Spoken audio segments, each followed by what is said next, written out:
कर्नाटकच्या गोकर्णमधील समुद्रकिनारा असलेले डोंगर, दऱ्या आणि गुहा, ती पण दुर्गम भागातील गुहा. गुहेच्या बाजूला जंगली श्वापदं, साप, तेही 12 जातीचे विषारी. पण याच गुहेत पोलिसांना पेट्रोलिंग करत असताना बाहेर कपडे वाळत घातलेली आढळली. त्यांनी आत डोकावून पाहिलं असता त्यांना एक महिला तिच्या 2 लहान मुलींसोबत राहत होती असे दिसले. ती होती रशियाची.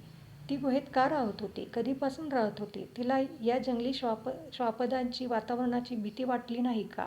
या सगळ्या प्रश्नांची उत्तरं तिनं आता पोलिसांना दिली आहेत. गुहेत मुलीला जन्म दिला, तिचा इस्रायलचा पती, नेपाळमध्ये वास्तव्य, 21 वर्षाच्या मुलाचा मृत्यू, या सगळ्या प्रश्नांची उत्तरं आता तिनं पोलिसांना दिली आहेत. ती महिला सुरुवातीला उत्तर देत नव्हती, पण पोलिसांनी शेजारील गावातील साध्वींची मदत घेऊन तिच्याकडून सगळी माहिती मिळवली. ती भारतात बेकायदेशीरपणे राहत असल्याचे स्पष्ट झाले. ती आत्ता कुठून इथे का राहत होती आली? ती खात काय होती? तिच्या मुलींना ती कशी सांभाळत होती? या प्रश्नांची उत्तरे मिळत गेली आणि समोर आले ते गूढ रहस्य. नीना कुटिना असं या महिलेचे नाव. ती मूळची रशियाची, सेंट पीटर्सबर्गची. ऑक्टोबर 2016ला ती बिझनेसच्या व्हिसावर भारतात आली. ती जेव्हा आली होती तेव्हा तिच्याबरोबर 2 मुलं होती आणि 1 लहान मुलगी अशी तिची नोंद सरकारी कागदपत्रात होती. पण तिच्या व्हिसाची मुदत संपली होती, त्यामुळे तिला आता परत एक्झिट परमिट दिली होती. ती सरळ रशियाला न जाता नेपाळला गेली व नंतर तिथून ती रशिया गेली. नंतर ती परत नेपाळला आली आणि बेकायदेशीर मागे भारतात आली. पहिल्यांदा ती गोवा इथे आली. कागदपत्रांनुसार तिला 2 मुलं होती. पण प्रश्न पडतो की तिला आता 2 मुली आहेत. या मुलांचं काय झालं? तर तिनं सांगितलं की एका मुलाचा ॲक्सिडेंट झाला आणि एक मुलगा आता रशियात आहे आणि तिच्या मुलाच्या अस्थी तिच्याजवळ आहेत. ते आता गहाळ झाले आहेत व स्वतःची डिलिव्हरी तिने स्वतःच केली आहे. पण प्रश्न पडतो, या मुलींचा वडील कोण?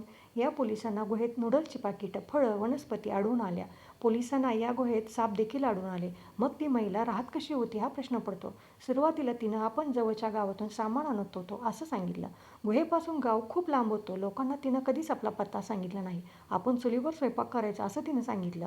उदरनिर्वाहाचं काय? तर तिनं असं सांगितलं की आपण पेंटिंग करून पैसे कमवत होतो आणि संपले तर रशियातून मुलगा किंवा वडील पैसे पाठवायचे. सापांची भीती वाटली नाही का?